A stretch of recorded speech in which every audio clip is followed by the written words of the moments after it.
Hello from Sprocket Hubs Royal Enfield shop. I'm Elaine. For Christmas I got myself a little YouTubing equipment with a microphone and light, so bear with me if I don't do it right. But I just wanted to show you why I'm wearing my woolly hat and coat in the shop is because we've had a lot of snow. So let me turn it around and I can show you what's going on. Okay, so again, bear with me. Let me see. You can see the snow outside. You won't be sitting having a coffee outside in the shop today.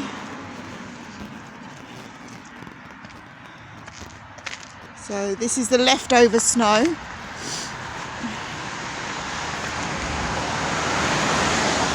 And it's very cold and icy.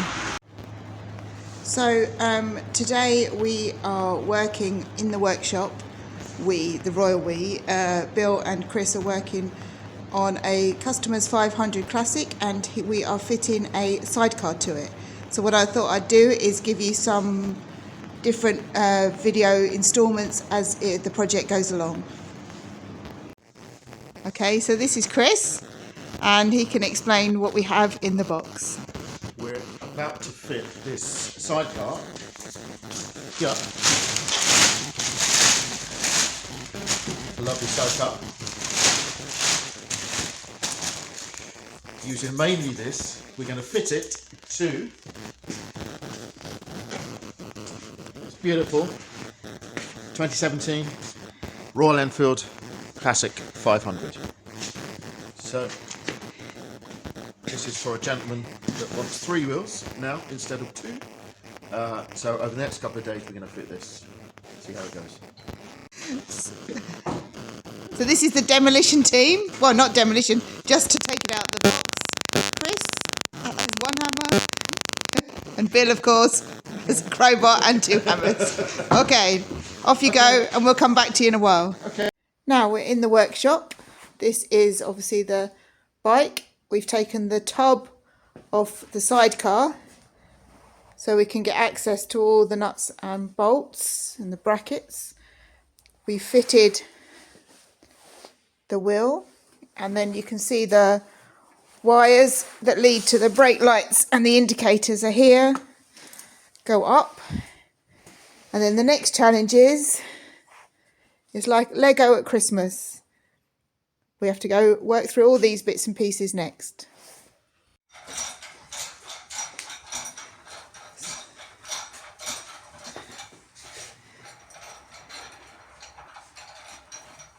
It's cold in the workshop, isn't it, Chris? Aye.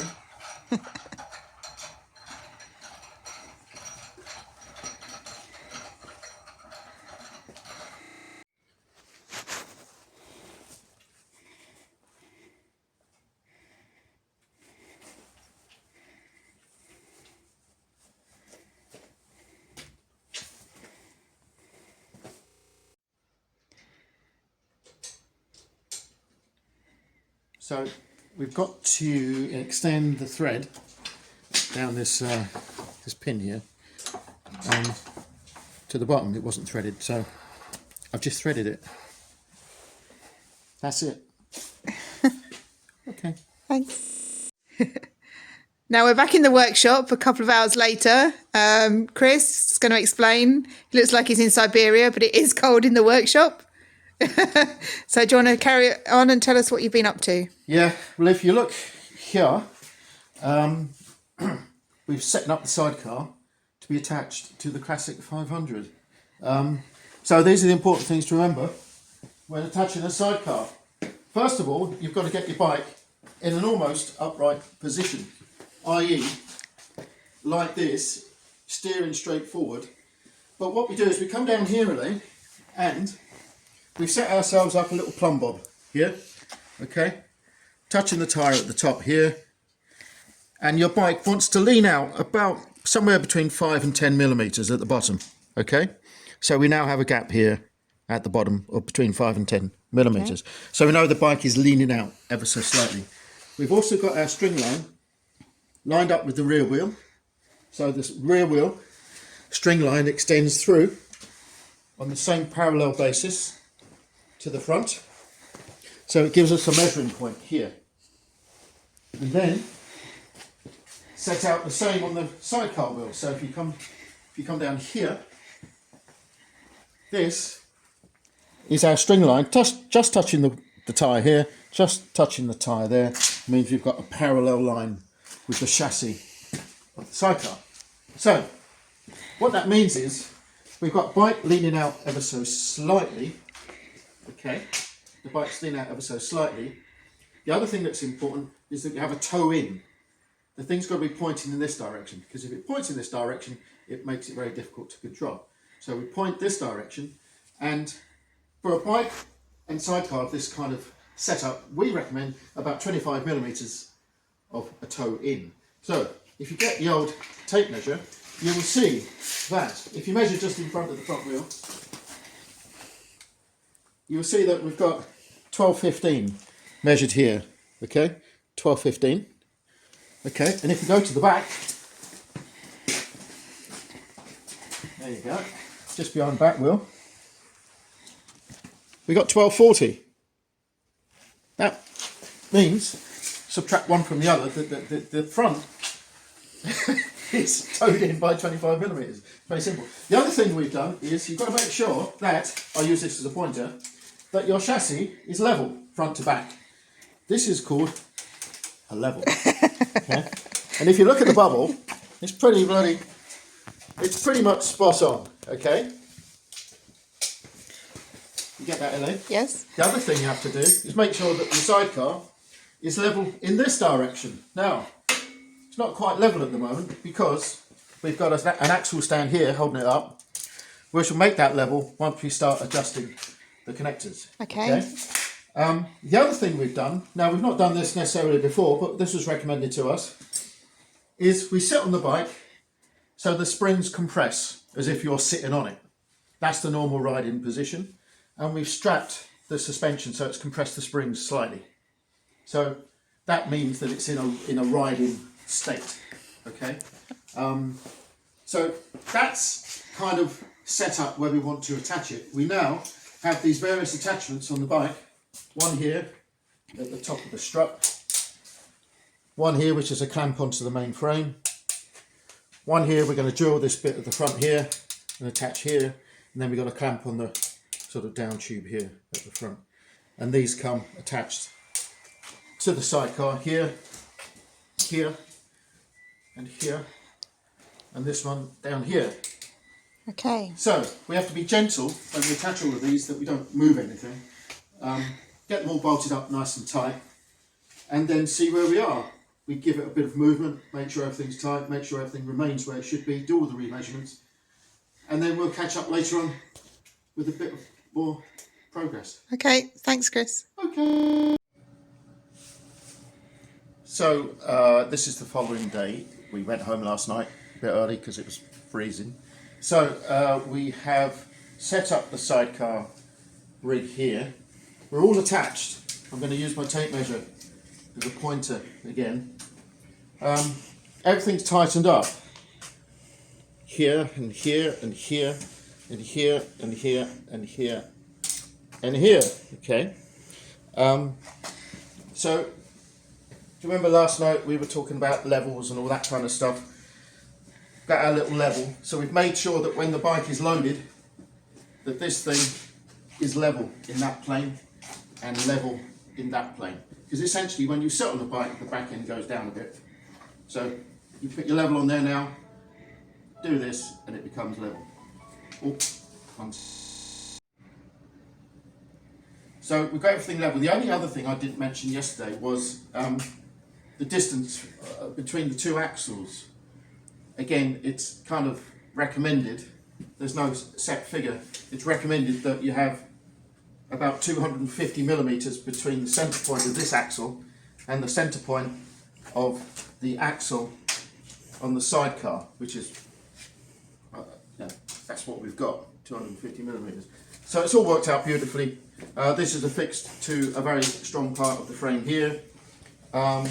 We've managed to keep the horn in the same position. We've wired up the lights so you can see we've got indicators We've got brakes, brake lights at the back. And it's traditional really to normally remove the bulb from this indicator. But because we're in Ireland, nobody really knows what this thing is most of the time. We're going to leave that in just as a double check so that people can tell this thing's going to go left when it's indicating left. We've done our check again. Now let's just set this up again because Elaine just kicked it in the foot. Let's have a look. So Bill, Okay. let's do our little demo here. We'll get this correct here. So at the front, if you remember yesterday, we had 12.15. Well, we have exactly 12.15 still. Okay, and at the back,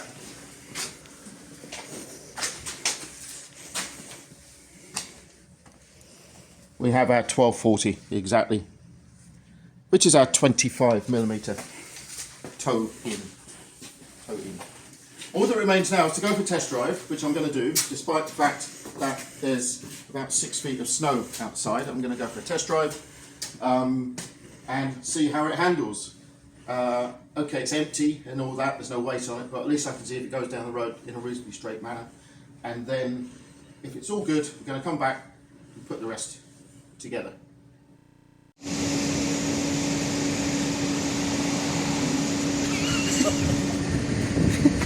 Well, I told you there was 6 feet of snow outside. I wasn't joking.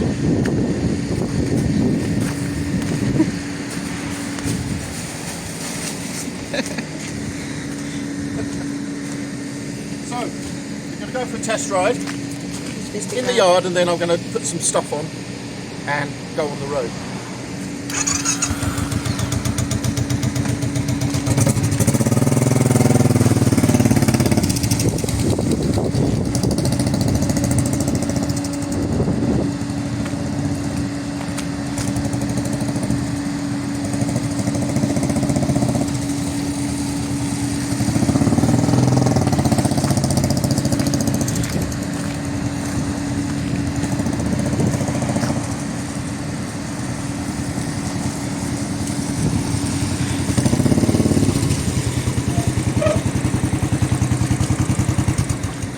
So far, so good.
Cold, Chris?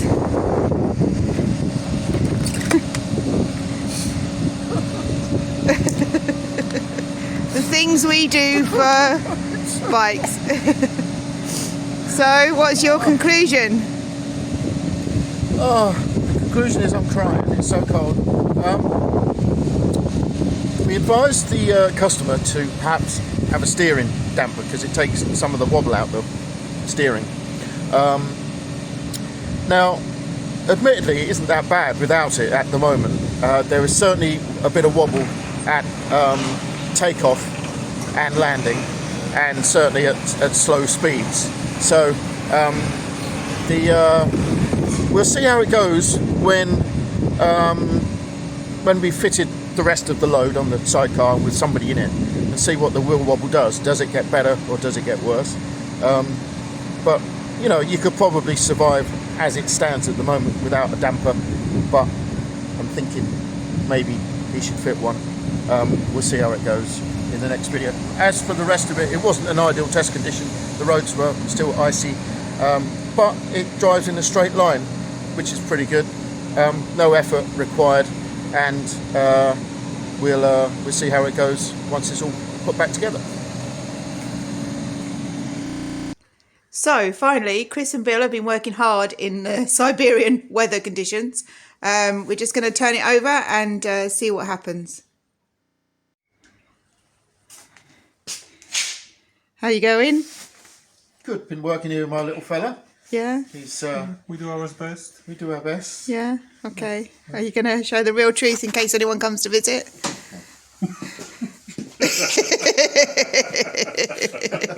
Okay. So we think we've finished. This is it. This is the finished product. Beautiful Velorex sidecar. So under here, this is called a tonneau. It's to keep the rain out when you're not using it, and it just unpops. And yeah, we have beautiful sidecar. Seatbelt, carpets, and here, little lock. There's the key. You can shift your seat forward, and you've got a lockable trunk. You've got a little rack here. This is called a rescue bar. These are very useful. If you're down a ditch, you can pull it out. It's got a step. Oh, sorry. Step to get in. There is an option on this sidecar to fit a brake, because there is a drum brake here, but it's designed for motorcycles with drum brakes at the back. The mechanism is for a drum brake, not for a disc brake. So we haven't fitted it. To be honest, you don't need it. Not on this setup. This bike won't be going fast enough, and it's such a light outfit that you don't need the third brake. All that remains is to test drive it again and see how it works, but we have to put a passenger in it next time and see how it works for us. And we'll update you after.